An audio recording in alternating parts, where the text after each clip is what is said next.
എനിക്ക് അക്കുച്ചേട്ടനോടൊരു കാര്യം സംസാരിക്കാനുണ്ടായിരുന്നു. എന്താ കാര്യം? പറഞ്ഞു.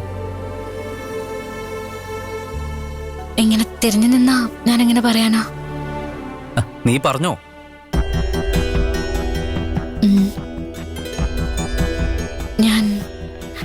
ഞാൻ വീണ്ടും തുണിക്കച്ചവടത്തിന് പോകാൻ തീരുമാനിച്ചു.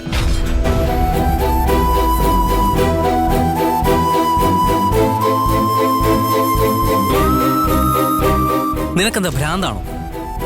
നീ കച്ചവടത്തിന് പോയാ നാട്ടുകാര് അച്ഛനെ കുറ്റം പറയില്ലേ? അതൊന്നും വേണ്ട. നിനക്ക് എന്താ ആവശ്യമുണ്ടെങ്കിലും എന്നോട് പറഞ്ഞാൽ മതി.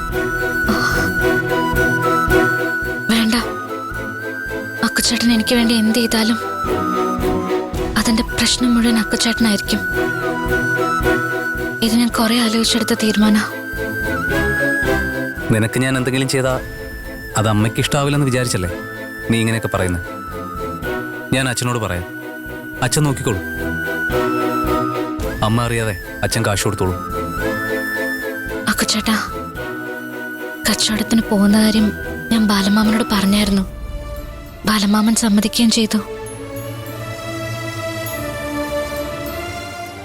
അക്കുച്ചേട്ടനും കൂടി സമ്മതിച്ചാ മതി പ്ലീസ്.